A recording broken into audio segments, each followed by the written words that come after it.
నమస్తే, నేను మీ రాజేంద్ర. రాజకీయాల్లో అవినీతి ఎంత సహజమో అని మనం భావిస్తాము. ఇన్సూరెన్స్లో కూడా అంతకంటే దారుణమైనటువంటి అవినీతి వందల కోట్లకు కుంభకోణాలకు తెరలేపుతుంది. ఎలా జరుగుతుంది ఇంత దుర్మార్గం, ఇంత దోపిడీ? ఇన్సూరెన్స్ అనగానే అందరికీ ఒక భరోసా అనుకుంటాం, కానీ ఇన్సూరెన్స్ అనగానే కొంతమంది దోపిడీదారులకు కలిసొచ్చిన ఆదాయంగా భావిస్తున్నారు. తెలంగాణ రాష్ట్రంలో జరిగినటువంటి ఒక దుర్మార్గం, ఒక మాఫియా, వీళ్ళందరూ కలిసి చేసినటువంటి వందల కోట్ల కుంభకోణానికి పూర్తిగా జల్లెడ బట్టి సాక్ష్యాధారాలతో సహా మీ ముందు ఉంచబోతున్నా. కేవలం వార్తగా చెప్పేటటువంటి విషయము కాదు, అంత తేలిగ్గా తీసుకోవాల్సిన అంశము కాదు. మొత్తం మా క్రైమ్ టీం ఎవరైతే ఉన్నారో, కోర్ టీం సభ్యులందరూ కలిసి చేసినటువంటి ఒక పరిశోధనలో వచ్చినటువంటి వాస్తవాలు చూస్తున్నప్పుడు ఇంత భయంకరమైనటువంటి పచ్చి నిజాలు, చావు మీద కూడా వ్యాపారం చేస్తున్నటువంటి నీచమైనటువంటి వ్యాపారం, దీని మీద పూర్తి సమాచారం ఇచ్చే ప్రయత్నం చేస్తా.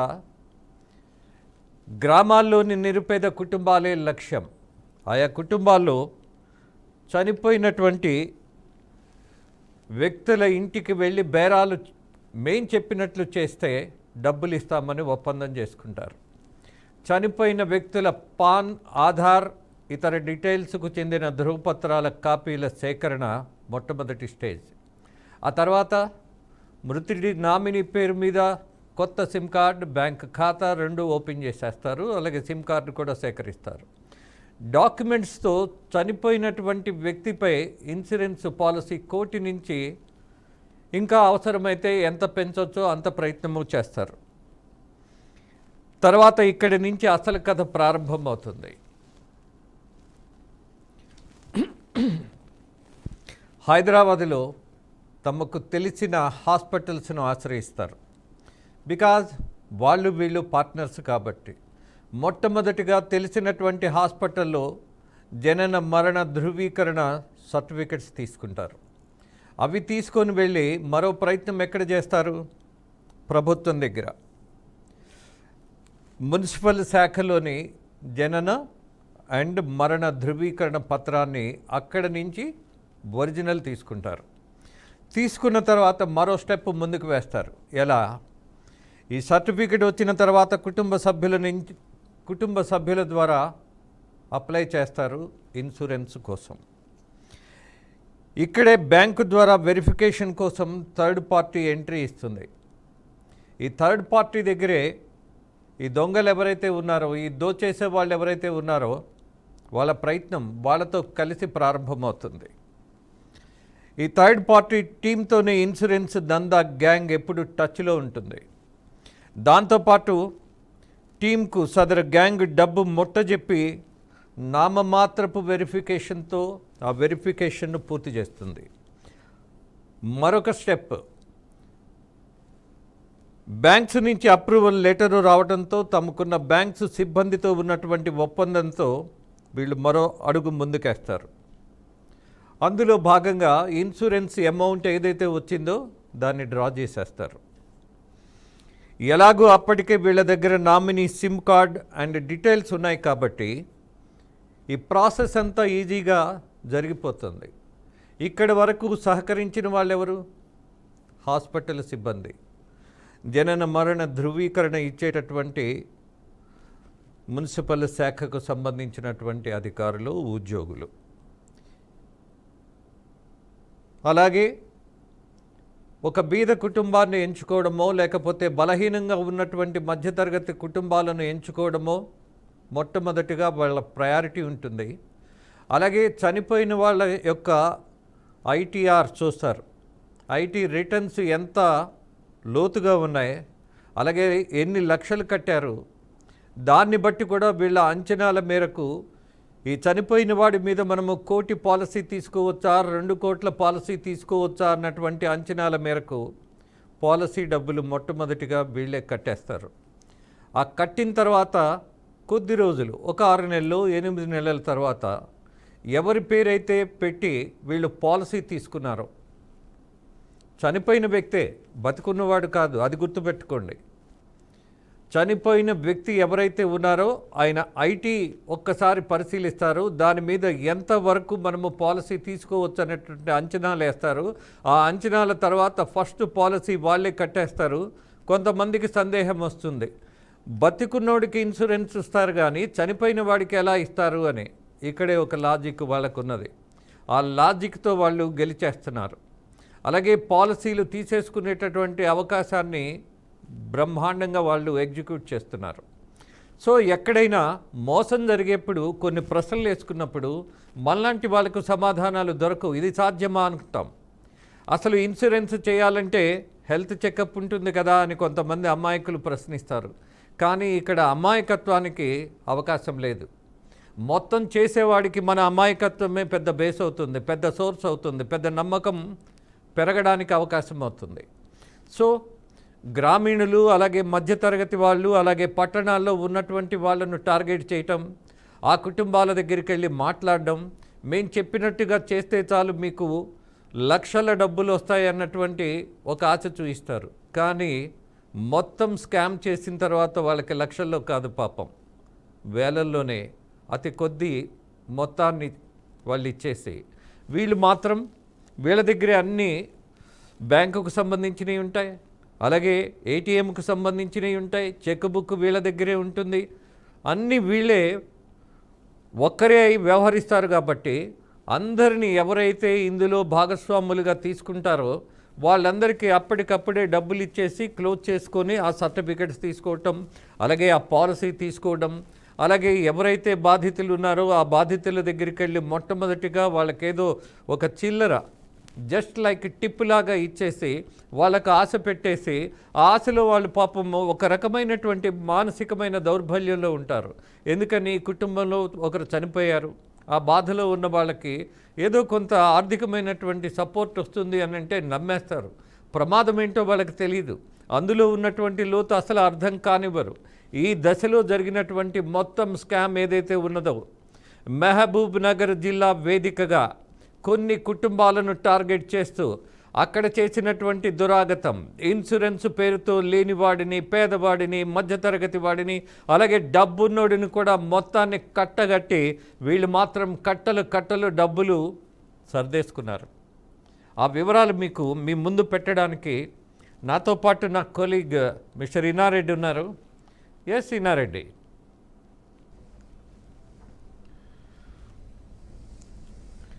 దీని మీద ఇప్పుడు మనం చెప్పబోయే అంశాలు చాలా కీలకమైన అంశాలు. అంటే థ్యాంక్ యూ రాజేంద్ర గారు. ఇప్పుడు ప్రజెంట్ మనం చూస్తా ఉన్నాం, దీంట్లో ప్రధానంగా అసలు ఈ స్కామ్ అనేది ఎలా జరుగుతూ ఉంది, ఎక్కడ మొదలైంది దాని మీద నేను ప్రత్యక్షంగా నా దగ్గర ఉన్న సాక్ష్యాలు కూడా మీ దగ్గర నుంచి ప్రయత్నం చేస్తాను. పేపర్లో ఇలా ఏమవుతుందంటే, ఒక మనిషి చనిపోయాడని చెప్పి వార్త వస్తుంది. ఎవరైతే ఈ దందాలు చేసే ఎవరైతే ఈ గ్యాంగ్ ఉందో, ఒక శవాల మీద పేలాలనుకున్న గ్యాంగ్ ఏమైతే ఉందో, ఇక్కడైతే చూడండి, ఇక్కడ మనకు యారో మార్క్ ఉంది కదా, ఇక్కడ చనిపోయిన వ్యక్తి తాలూకు చనిపోయాడని చెప్పేసి అని వార్త పేపర్లో వస్తుంది అనమాట. ఈ వార్తను తీసుకొని వాళ్ళ అడ్రస్ డీటెయిల్స్ అన్ని కనుక్కొని వీళ్ళకి సంబంధించిన క్లెయిమ్ చేస్తారు ఇన్సూరెన్స్ లో. ఇది ఇన్సూరెన్స్ డాక్యుమెంట్ చేసిన తర్వాత ఇక్కడ జరిగే ట్విస్ట్ మాత్రం చాలా వింతగా ఉంటుంది రాజేంద్ర గారు. సో ఎప్పుడైతే దీనికి సంబంధించి డెత్ జరిగిందో ఎక్కడా కూడా బయటపడకుండా వాళ్ళు జనరల్ గా వాళ్ళకి అంటే ప్రాపర్టీస్ కి సంబంధించి కావచ్చు, కొన్ని ఫైనాన్షియల్ ఇష్యూస్ లో ఇమ్మీడియట్ గా డెత్ సర్టిఫికేట్ అప్లై చేస్తారు. వాళ్ళ దగ్గరికి వెళ్ళి మీరు డెత్ సర్టిఫికేట్ అప్లై చేయొద్దు, మీకు కొంత డబ్బులు ఇస్తాము, మీకు ఇన్సూరెన్స్ వచ్చిందని చూస్తామని చెప్పి కూడా వాళ్ళని మభ్య పెడతారు. సో వాళ్ళు ఏం చేస్తారంటే ఆ డెత్ సర్టిఫికేట్ తీసుకోకుండా దాన్ని ఆ విషయం బయట రాకుండా చూస్తారు. ఆ తర్వాత వీళ్ళు ఏం చేస్తారో తెలియదు, ఏ రకంగా అప్రోచ్ అవుతారో తెలియదు. దీంట్లో ఈ గ్యాంగ్ అనేది ఎన్ని రకాలుగా ఉందంటే, అంటే ఈ మృతులకు సంబంధించిన బంధువులు కలిసే గ్యాంగ్ ఒకటి, తర్వాత హాస్పిటల్లో మేనేజ్ చేసేది. అంటే వీళ్ళు ఎప్పుడైతే చనిపోయారనుకున్న తర్వాత వీళ్ళు చనిపోయినట్టు అంటే వీళ్ళు బ్రతికున్నట్టుగా దాన్ని చేసి వాళ్ళ మీద ఇన్సూరెన్స్ తీసుకుంటారు. అంటే యాక్చువల్ గా మనిషి చనిపోయాడు, మనం చూస్తున్నాం, ఎగ్జాంపుల్ గా లైవ్ లో చూస్తా ఉన్నాం. ఈ మనిషి చనిపోయాడు ఎవరంటే, దీంట్లో నేను కొన్ని ప్రత్యక్షంగా మీరు చెప్తాను. నోముల తిరుపతయ్య అని చెప్పేసి అనే వ్యక్తి చనిపోయాడని చెప్పేసిన వార్త పేపర్లో వస్తుంది. వచ్చిన తర్వాత ఆ విషయాన్ని బయటకు పొక్కకుండా ఆ డెడ్ బాడీకి సంబంధించిన డెత్ సర్టిఫికేట్ అప్లై చేయకుండా వాళ్లకు ఇన్సూరెన్స్ కడతారు. కోట్ల రూపాయలు ఇన్సూరెన్స్ చెప్తే వాళ్ళకి ఇన్సూరెన్స్ కడతారు. కట్టిన తర్వాత ఒక 6 నెలలకో 3 నెలలకో చనిపోయినట్టుగా హాస్పిటల్ దగ్గరికి వెళ్ళి హాస్పిటల్ అంటే ఒక 2 నెలలు 3 నెలలు ఇన్సూరెన్స్ కట్టిన తర్వాత హాస్పిటల్లో వాళ్ళకి సంబంధించిన మనిషి చనిపోయాడని చెప్పేసి ఒక డెత్ సర్టిఫికేట్ పుట్టిస్తారు. ఇక్కడ ట్విస్ట్ ఏంటంటే రాజేంద్ర గారు, ఇప్పుడు దాదాపు చనిపోయి 2 నెలలు అయింది, దాని పేపర్లో వార్త వచ్చింది. అదే వ్యక్తి మళ్ళీ బ్రతికొచ్చి ఇన్సూరెన్స్ కట్టి తర్వాత మళ్ళీ చనిపోతాడు. ఇది వాళ్ళు చేస్తున్న దందా. సో ఇక్కడ హాస్పిటల్ యాజమాన్యాలు ఈ చనిపోయాడని చెప్పిన డెత్ సర్టిఫికేట్ చూశారు కదా, ఇది హాస్పిటల్ యాజమాన్యం ఇచ్చిన డెత్ సర్టిఫికేట్. సో ఈ హాస్పిటల్ యాజమాన్యం ఇచ్చిన డెత్ సర్టిఫికేట్ అనేది ఎలా తీసుకురాగలిగారు, ఏ డెడ్ బాడీ తీసుకొచ్చారు అంటే ఒక హాస్పిటల్లో ఉన్న ఒక మనిషిని చంపేసి అదే ఇంతకుముందు మేము ఇన్సూరెన్స్కి ఏమైతే అప్లై చేశామో ఇన్సూరెన్స్కి అప్లై చేసిన వ్యక్తే ఈ వ్యక్తి అని చెప్పని ఎలా ఐడెంటిఫై చేయించగలుగుతారు, ఎలా దాన్ని నిర్ధారించగలుగుతారో అది వాళ్ళకే తెలియాలి. ఆ తర్వాత ఇన్సూరెన్స్ ఏజెంట్ జనరల్ గా మనం ఇన్సూరెన్స్ అప్లై చేసిన తర్వాత వీళ్ళు డెత్ సర్టిఫికేట్ ఇచ్చిన తర్వాత ఎంక్వైరీకి వెళ్తారు. థర్డ్ పార్టీకి ఇస్తారు ఇన్సూరెన్స్ కంపెనీలు. ఎవరైతే థర్డ్ పార్టీ ఎంక్వైరీ చేస్తారో వాళ్ళు కూడా గ్యాంగులో సభ్యులే. వాళ్ళు కూడా మేము వెతికాము, వెళ్ళాము, చనిపోయిన మాట వాస్తవమే, సోయడ్స్తో వాస్తవ్యులు, సోయడ్స్ ఆధార్ కార్డు, ఇవన్నీ కూడా మొత్తం ఒక ఫైల్ తయారు చేస్తారు. దీని గురించి ఇగో వాళ్ళు అప్లై చేశారు, తర్వాత వాళ్ళకి ఆధార్ కార్డు, వాళ్ళకి డీటెయిల్స్ అన్ని కూడా సబ్మిట్ చేసి ఈ థర్డ్ పార్టీ ఈ ఫైల్ ఏమైతే ఉందో ఇవన్నీ కరెక్టే, అతను ఇప్పుడే చనిపోయాడు, హాస్పిటల్ వాళ్ళు డెత్ సర్టిఫికేట్ ఇచ్చారు, ఆల్రెడీ వీళ్ళు ఇన్సూరెన్స్ కొడుతున్నారు కాబట్టి క్లెయిమ్ చేసిన ఇన్సూరెన్స్ ఇవ్వచ్చు అని చెప్పని వీళ్ళు రిపోర్ట్ ఇస్తారు.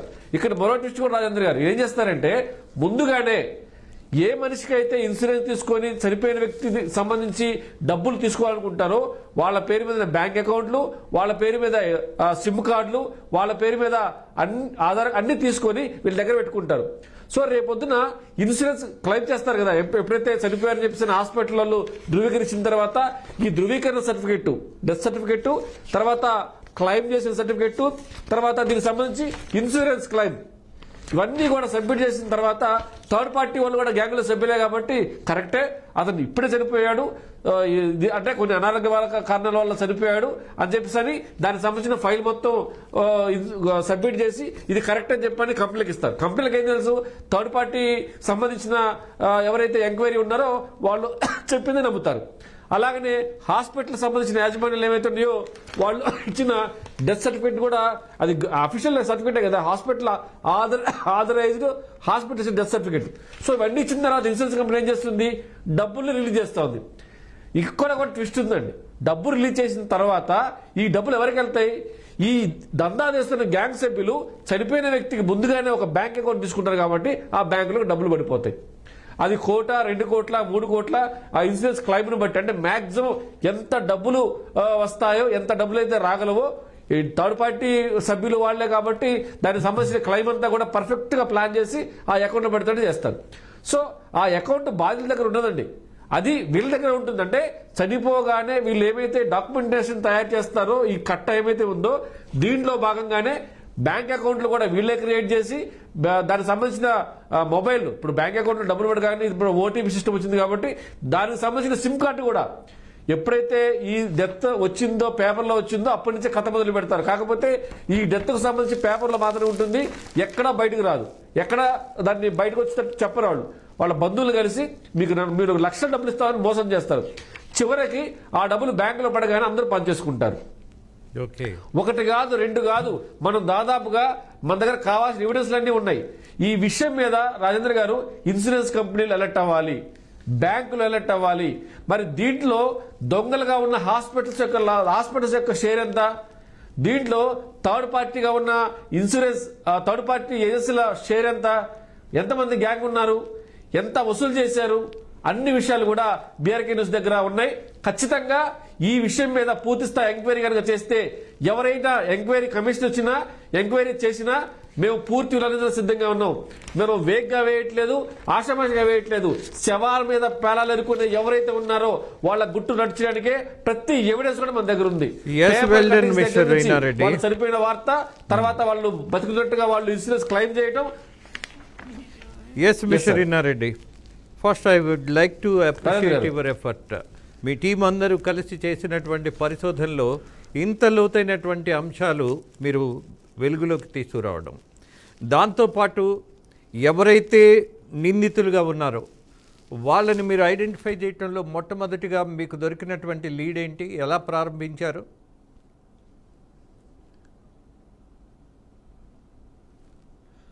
అయితే దీంట్లో ప్రధానంగా మన ఎవరైతే ఇన్వెస్టిగేషన్ చేసిన మన ప్రతినిధులు ఎవరైతే ఉన్నారో ఒక పేపర్లో ఒక వార్త వచ్చింది సార్. పేపర్లో వార్త వచ్చిన తర్వాత జనరల్గా మనం ఏదైనా సరే పేపర్లో చనిపోయారన్న వార్త జనరల్గా మనం చూస్తాం. చూసిన తర్వాత ఇదే వ్యక్తికి సంబంధించిన వ్యవహారంలో చనిపోయిన వ్యక్తి, సపోజ్ మనం ఫర్ ఎగ్జాంపుల్ నా దగ్గర ఉన్న ఎవిడెన్స్ చెప్తాను సార్. దీంట్లో తిరుపతి అయ్యని ఒక వ్యక్తి ఉన్నాడు, చనిపోయిన వార్త పేపర్లో పడింది. సో చనిపోయిన పేపర్లో పడిన తర్వాత మన ప్రతినిధులకు ఒక ఉప్పు అందింది. అంటే చనిపోయిన శవాలకు ఇన్సూరెన్స్ తీసుకుంటున్నారు అన్న ఒక ఉప్పు అందిన తర్వాత అది వినడానికి ఆశ్చర్యంగా ఉండొచ్చు, కానీ లోతైన దర్యాప్తు చేస్తేనే దానికి తగ్గ సాక్ష్యాలు సేకరిస్తేనే దాన్ని ప్రూవ్ చేయగలుగుతాం. దీని మీద ఇదేదో లీడ్ ఏదో కరెక్ట్గా ఉందా లేదని చెప్పి చెక్ చేస్తే చనిపోయిన వ్యక్తి తాలూకు ఇన్సూరెన్స్ క్లెయిమ్ కనిపించింది.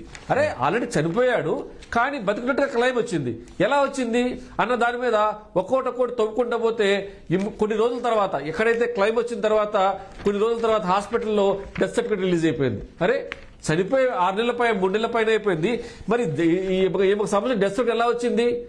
ఎప్పుడు చనిపోయింది కదా అని చెప్పిన తర్వాత కొద్ది రోజుల తర్వాత క్లెయిమ్ రిలీజ్ అయింది, కోట్ల రూపాయల క్లెయిమ్ రిలీజ్ అయింది. తర్వాత రిలీజ్ అయిన తర్వాత మన ప్రతినిధి కూడా అసలు ఇవి ఎవరు చేస్తారని చెప్పని బంధువులు కంటాక్ట్ చేసే ప్రయత్నం చేస్తే బంధువులు డబ్బులు రాలే.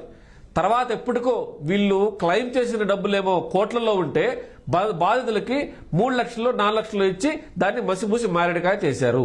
ఓకే, సో శవాల మీద ఈ రకమైన బిజినెస్ కూడా చేయొచ్చు అని చెప్తున్న ఈ దందాగాళ్ళు ఎవరైతే ఉన్నారో సార్, ఖచ్చితంగా వాళ్ళందరి పేర్లు బయటికి రావాలి. ఎస్ మిస్టర్ ఇన్నారెడ్డి, మీ పరిశోధనలో కనపడినటువంటి వాళ్ళు, మొదటిగా దొరికిన వాళ్ళు, మీకున్న సమాచారం మేరకు ఎవరు ఏ ప్రాంతం వాళ్ళు ఇందులో ఇన్వాల్వ్ అయి ఉన్నారు? దీంట్లో ప్రధానంగా సార్ హాస్పిటల్స్ కూడా ఉన్నాయి సార్ దీంట్లో. తర్వాత హాస్పిటల్స్ తో పాటు నేను కొన్ని పేర్లు నేను లైవ్ లోనే చదువుతాను, ఎందుకంటే ఇవన్నీ కూడా మన దగ్గర ఉన్న వాస్తవాలు, మనం సేకరించిన ఎవిడెన్స్ సార్. సో హాస్పిటల్ అనే వాళ్ళు ఏం చేయాలి, ఎవరికైనా సరే ఆపదలో ఉంటే ప్రాణరక్షణ చేయాలి, కానీ ప్రాణాలు తీసేసి మరి ప్రాణాలు తీసేశారో తెలియదు. చనిపోయిన వ్యక్తి డెత్ సర్టిఫికేట్ చూపించాలంటే డెడ్ బాడీని చూపించాలి. డెడ్ బాడీ ఏమో ఎప్పుడో ఖండం అయిపోయి ఉంటుంది, కానీ దాని తాలూకు డెత్ సర్టిఫికేట్ మాత్రం రిలీజ్ అవ్వదు. మరి హాస్పిటల్లోనేమో డెత్ సర్టిఫికేట్ రిలీజ్ చేస్తారు, మరి ఇక్కడ డెడ్ బాడీ ఎవరిది? అంటే చంపారా? ఎవరైనా హాస్పిటల్లో పేదవాడు అంటే చంపేసి ఆ డెడ్ బాడీని చూపించి ఇదే ఆ డెడ్ బాడీని చెప్పారా? ఇది అనేది చాలా పకడ్బందీగా వాళ్ళు వేసిన స్కెచ్ రాజేంద్ర గారు. సో వాళ్ళెవరు ఖచ్చితంగా వాళ్ళకు సంబంధించిన విషయాలన్నీ కూడా బయటకు రావాల్సిన అవసరం ఉంది సార్. సో హాస్పిటల్స్ ఏమేంటి, తర్వాత దీంట్లో ఎవరో ఏజెంట్ ఉన్నారు, మరికొంతసేపట్లో మీకు పూర్తిగా వెళ్ళాలని ప్రయత్నం చేస్తారు రాజేంద్ర గారు. Okay done. అలాగే థర్డ్ పార్టీ కంపెనీస్ యొక్క లిస్ట్ ఒకటి ఇచ్చారు మీరు.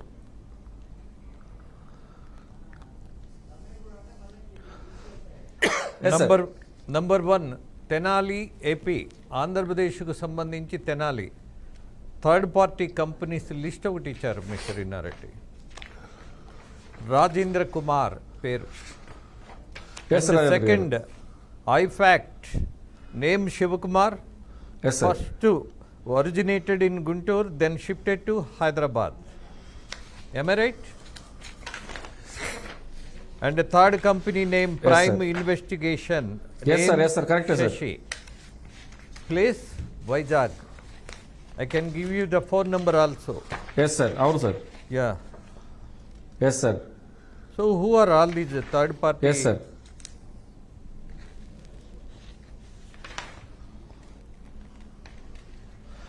వీళ్ళందరూ కూడా సార్ ఇన్సూరెన్స్ ఏజెంట్లు ఏం చేస్తాయంటే ఏదైనా పాలసీ చేసుకున్న తర్వాత పాలసీ క్లెయిమ్ అవుతుంది సార్. అంటే కొన్ని ఏరియాలు సెలెక్ట్ చేసుకుని పాలసీ క్లెయిమ్ అవుతుంది, క్లైమ్ అయిన పాలసీ కరెక్టా కాదా, వాళ్ళు సబ్మిట్ చేసిన డాక్యుమెంట్స్ పెట్టిన ఏవైతే ఎవిడెన్స్లు అవి కరెక్టా కాదని చెప్పని థర్డ్ పార్టీకి ఇస్తారు సార్. Okay. ఎవరైతే థర్డ్ పార్టీకి ఇచ్చారో ఆ థర్డ్ పార్టీ కూడా గ్యాంగ్ సభ్యులైపోయారు. థర్డ్ పార్టీని కూడా గ్యాంగ్ సభ్యులుగా చేసుకున్నారు. ఇప్పుడు ఎవరైతే పేర్లు మీరు మెన్షన్ చేశారో వాళ్ళందరూ కూడా ఈ గ్యాంగ్ లో సభ్యులే సార్.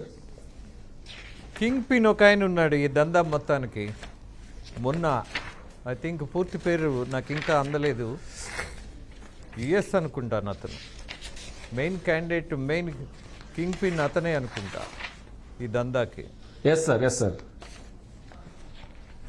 యాజ్ యూ సెడ్, ఇందులో ఇన్వాల్వ్ అయినటువంటి వాళ్ళు స్థానికంగా ఎవరున్నారు అని అంటే ఒకళ్ళు hospital managements and local police and village secretary, municipal official, yes sir, hospital doctors, DSP. కానీ విచిత్రంగా ఆ ప్రాంతానికి సంబంధించినటువంటి ఒక మంత్రి సపోర్ట్ కూడా ఉంది అని వింటున్నాం.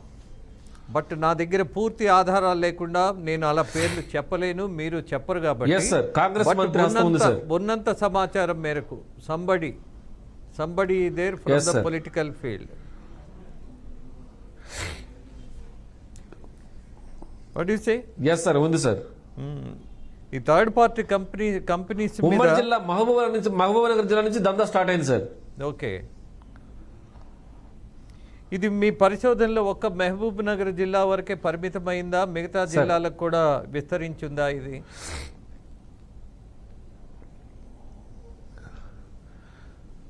సార్ ఇది ఒక్క మహబూబ్ నగర్ జిల్లాలో మొదలైన దందా 2 తెలుగు రాష్ట్రాలకు విస్తరించింది సార్.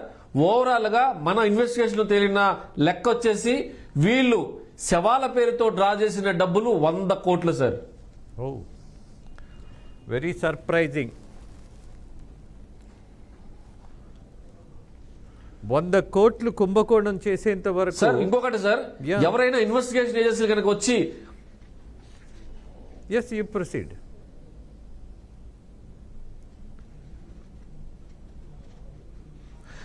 ఇన్వెస్టిగేషన్ ఏజెన్సీ కనుక వచ్చి మరి మీరు 100 కోట్లు అంటున్నారు, ఇంతమంది పేర్లు చెప్తున్నారు, కాంగ్రెస్ పార్టీ నాయకుడు అంటున్నారు, అలాగే దీంట్లో మనం చాలా స్పష్టంగా చెప్తా ఉన్నాం. దీంట్లో మున్సిపల్ ఉద్యోగులు, థర్డ్ పార్టీ ఉద్యోగులు, తర్వాత ప్రైవేట్ బ్యాంకులు, ఆ ప్రైవేట్ బ్యాంకుల పేర్లు కూడా ఖచ్చితంగా మెన్షన్ చేస్తాం. ఇప్పుడు ఎందుకు మెన్షన్ చేయట్లేదంటే దీని మీద ఒక ఎంక్వైరీ ఖచ్చితంగా వేయాలి. నేను ముఖ్యమంత్రి రేవంత్ రెడ్డి గారికి, ఒకవైపున ఆంధ్రప్రదేశ్ చంద్రబాబు నాయుడు ముఖ్యమంత్రి గారికి కూడా మేము విన్నవించుకుంటున్నాను. ఇది ఒక స్కామ్ కాదు సార్, చాలా పెద్ద స్కామ్ ఇది. ఒక డౌట్ ఒకటైతే ఒకటి ఉంది సార్, చనిపోయిన డెడ్ బాడీ వేరే ఉంది, 5-6 నెలలు సంవత్సరం తర్వాత వేరే డెడ్ బాడీని చూపించి వాళ్ళు చనిపోయారని చెప్పి అంటున్నారు. మరి హాస్పిటల్ యాజమాన్యం చూపించిన డెడ్ బాడీ ఎవరిది, ఎక్కడి నుంచి తీసుకొచ్చారు, చంపేశారా, ఎవరైనా తీసుకొచ్చి చంపేసి ఇదే డెడ్ బాడీ ఆ డెడ్ బాడీ అని చెప్పి ప్రయత్నం చేస్తారన్న డౌట్ కూడా నాకు ఉంది సార్. సో దానికోసమే we are strongly demand investigation for the total గా ఈ ఎపిసోడ్ మొత్తం మీద ఈ శవాలకు సంబంధించిన దాని మీద ఇన్వెస్టిగేషన్ చేస్తే చాలా విషయాలు బయటకు వస్తారు.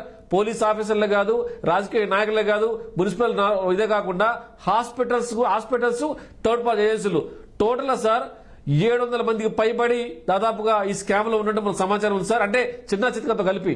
సో 100 కోట్ల స్కామ్ సంబంధించి ఈ స్కామ్ లో నాకు తెలిసి కొన్ని హత్యలు కూడా జరిగి ఉండే అవకాశం ఉందేమో చెప్పని నా అనుమానం మాత్రమే సార్.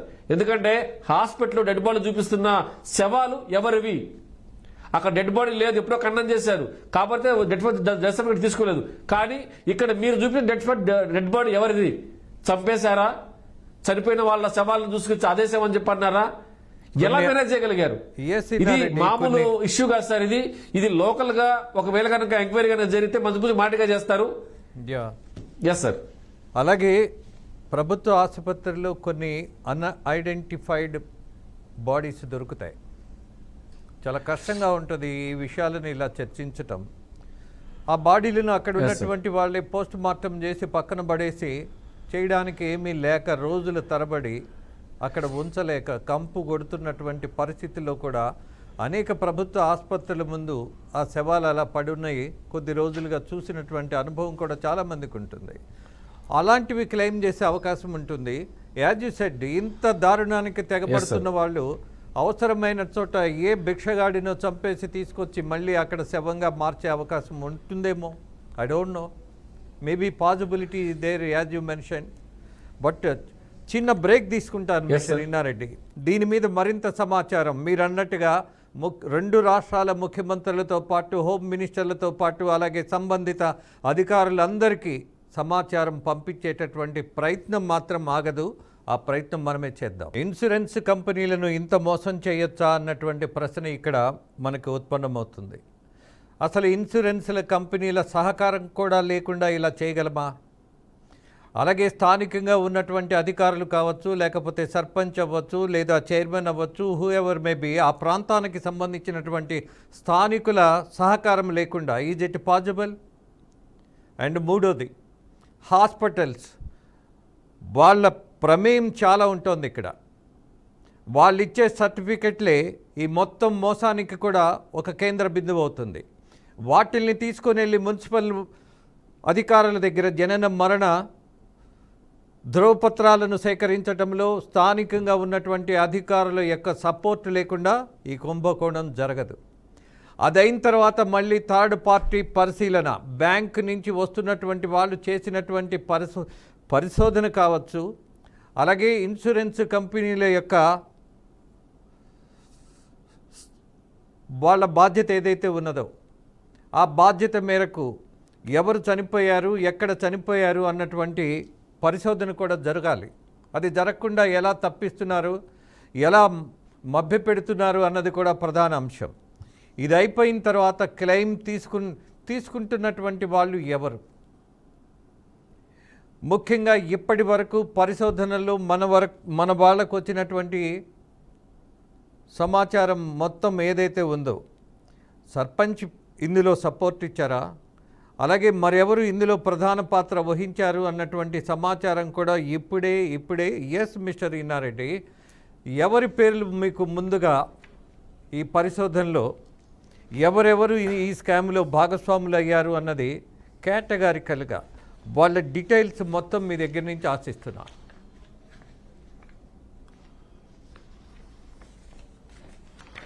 రాజేంద్ర గారు, నేను కొన్ని విషయాలు మాత్రం నేను లైవ్లో పూర్తిగా రివీల్ చేయదలుచుకున్నా. అంటే ఈ కేసుకు సంబంధించి ఎలా జరిగింది, తర్వాత దీంట్లో ఏ హాస్పిటల్ ఇన్వాల్వ్ అయింది అన్న వ్యవహారం మీద కూడా క్లెయిమ్ నెంబర్తో సహా, మృతుడు అలాగనే అలా దానికి సంబంధించిన క్లెయిమ్ నెంబరు, తర్వాత ఏ బ్యాంక్ ఇన్సూరెన్స్, అవన్నీ కూడా నేను మీ ముందు పెట్టే ప్రయత్నం చేస్తాను సార్. దీంట్లో ప్రధానంగా మనం గమనిస్తే ఇవన్నీ కూడా దాదాపుగా 2009 నుంచి స్కామ్లు జరుగుతున్నాయి సార్. 2009 నుంచి ఇంకా జరుగుతూనే ఉన్నాయి. బీఆర్కే న్యూస్ నిఘా టీం ఎప్పుడైతే ఫాలోఅప్ చేస్తుందో మనమంతా కూడా బ్యాక్ ఎండ్ లో మొత్తం రన్ చేసాం. ఆ బ్యాక్ ఎండ్ లో రన్ చేస్తున్నప్పుడు కొన్నింటి మనం ఉదాహరణ తీసుకోవడం జరిగింది. For example, Mamata hospital Hastinapuram. ఈ హాస్పిటల్లో ఒక డెడ్ బాడీకి, ఎప్పుడో చనిపోయిన డెడ్ బాడీకి అప్పుడే చనిపోయినట్టుగా ఒక డెత్ సర్టిఫికేట్ రిలీజ్ చేశారు. అతని పేరు కర్నే శివకుమార్ అలియాస్ శివయ్య. ఇచ్చిన డాక్టర్ భాస్కర్. అతని ఫోన్ నెంబర్ సహా మన దగ్గర ఉంది. కాకపోతే ఒకవేళ కనుక లైవ్ లో మన ఫోన్ నెంబర్ ఎందుకు రివీల్ చేయడం ఎందుకు చెప్పేసరి కూడా నేను ఆ విషయాల్లో మీకు చెప్పట్లేదు. కాకపోతే డెత్ సర్టిఫికేట్ ఇచ్చింది కర్నే శివకుమార్ అలియాస్ శివయ్యకి అక్టోబర్ 23న. ఇచ్చిన డెత్ సర్టిఫికేట్ వచ్చేసి ఫేక్ సర్టిఫికేట్. ఆ సర్టిఫికేట్ మా దగ్గర ఉంది. తర్వాత మీ హాస్పిటల్లో మీరు ఇచ్చినట్టు కూడా మా దగ్గర ఉంది. అతను ఎప్పుడు చనిపోయాడు, ఎక్కడ చనిపోయాడు, ఒరిజినల్ గా డెడ్ బాడీ ఏంటని కూడా మా దగ్గర ఉంది. ఒరిజినల్ డెడ్ బాడీ ఎక్కడో ఉంటే మీ దగ్గర చనిపోయిన వ్యక్తి ఎవరు, మరి క్లెయిమ్ చేసిన పేరు, డీటెయిల్స్, ఆధార్ కార్డు అన్ని ఎక్కడవి, ఇవన్నీ కూడా మన దగ్గర పూర్తిగా ఉన్నాయి సార్. ఈ మమతా హాస్పిటల్లో కర్నే శివకుమార్కి సంబంధించిన విషయం కూడా మన దగ్గర ఉంది. దీంట్లో మనం ఏదైనా ఒక కేసు గురించి మనం తీసుకుందాం అనుకుంటే దీంట్లో పాలసీ నెంబర్తో సహా మన దగ్గర ఉన్నాయి సార్. దీంట్లో మనం చూస్తే ఈ చిరంజీవి లేట్ లక్ష్మణ్ సంబంధించిన ఇన్సూరెన్స్ పాలసీ ఉంది సార్. దీంట్లో కొటక్ మహీంద్రా బ్యాంక్ సంబంధించిన ఇన్సూరెన్స్ పాలసీ ఉంది. ఇప్పుడు అదే కాకుండా ఇప్పుడు మనం ఏమైతే ఒక పేరు రివీల్ చేశాం, ఇక్కడ మమతా హాస్పిటల్లో కన్నే శివకుమార్ అని చెప్పిన పేరు రివీల్ చేశాం కాబట్టి ఇది వచ్చేసి హెచ్డిఎఫ్సి లైఫ్ ఇన్సూరెన్స్. దీంట్లో క్లెయిమ్ చేశారు సార్. ఇదే కాకుండా ఇదే హాస్పిటల్లో అమరాబాద్ గ్రామానికి చెందిన నోబెల్ తిరుపతయ్య గౌడ్ సంబంధించి డిసెంబర్ 2022లో ఆరోగ్యం చనిపోతే 20/02/23లో చనిపోయినట్టుగా ఫేక్ డెత్ సర్టిఫికేట్ పుట్టించారు సార్. 22లో చనిపోయాడు సార్ డిసెంబర్లో. అతని డెత్ సర్టిఫికేట్ 22/23లో వచ్చింది సార్. ఇవన్నీ నా దగ్గర ఎవిడెన్స్ అన్ని ఉన్నాయి. ఎవరైనా సరే వీళ్ళు చెప్పింది తప్పు అని అనుకుంటే నేను దీని మీద ఎంక్వైరీకి రెడీగా ఉన్నాం. దీని మీద మనం ఇంకోటి కూడా చేయాలి సార్. ఖచ్చితంగా ఇన్వెస్టిగేషన్ ఏజెన్సీలకు కూడా మనం సమాచారం ఇవ్వాలి. లోకల్ ఇన్వెస్టిగేషన్ ఏజెన్సీ కాదు సార్, ఇదంతా కూడా పెద్ద స్కామ్ కాబట్టి ఖచ్చితంగా సిబిఐ లాంటి సెంట్రల్ ఇండిపెండెంట్ ఏజెన్సీలు కనిపిస్తే ఖచ్చితంగా వీళ్ళ భాగవతాన్ని బయటకు వస్తాయి సార్. ఒకవేళ లోకల్ గా ఎంక్వైరీ చేస్తే మాత్రం దాన్ని మసిమూసి మారటగా చేసే ప్రయత్నం చేస్తారు. అందులో హాస్పిటల్స్ అంటే వాళ్ళకి పలుకుబడి ఎంత ఉందో మనకు తెలుసు sir. Ya, hello, yes mister Innareddy, there is no doubt about that.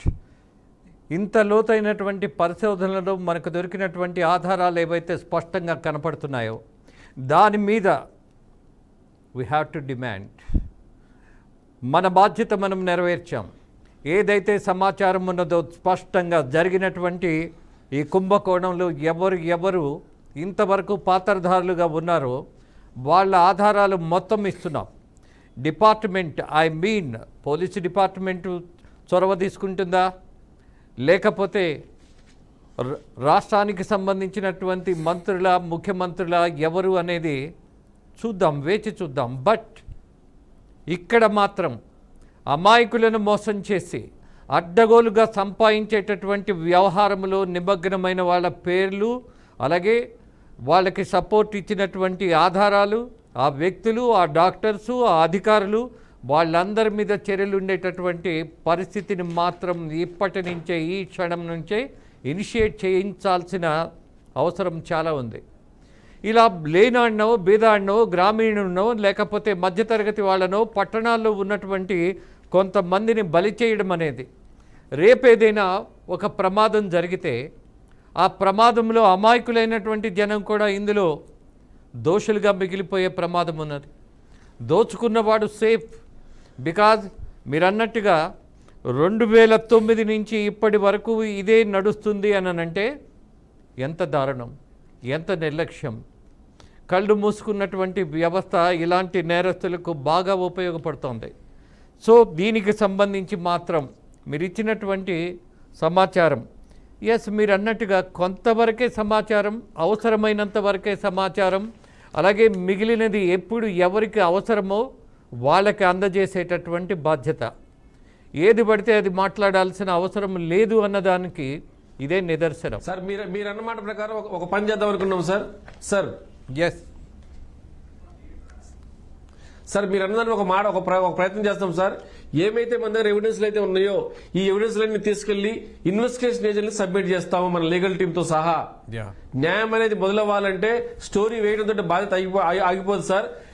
దీంట్లో ఉన్న నిజాలు బయటకు రావాలి కాబట్టి మనం కష్టపడి సేకరించిన ఈ డాక్యుమెంటేషన్, తర్వాత ఎవిడెన్స్లు ఏవైతే ఉన్నాయో ఇవన్నింటినీ కూడా ఇన్వెస్టిగేషన్ ఏజెన్సీలకి సబ్మిట్ చేసి సిద్ధంగా ఉన్నాము. మనమే మన లీగల్ అడ్వైజర్ తోటి వెళ్లి కంప్లైంట్ చేయడానికి కూడా మేము ప్రయత్నాలు మొదలుపెట్టాం సార్. ఖచ్చితంగా రేపెల్లింట్లో మనమే పోయి కంప్లైంట్ ఇచ్చి దీని మీద ఎంక్వైరీ చేయమని కోరుతాం sir. Well done Mister Innareddy, once again I'm congratulating.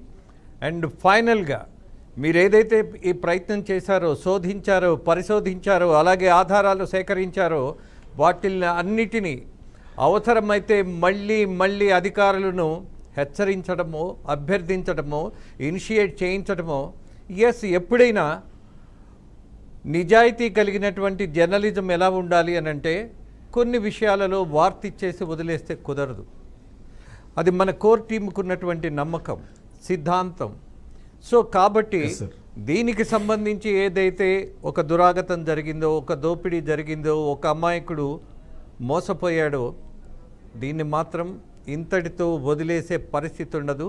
ప్రతిరోజు దీని మీద అప్డేట్ మాత్రం ఇవ్వండి Inna Reddy. Thank you once again.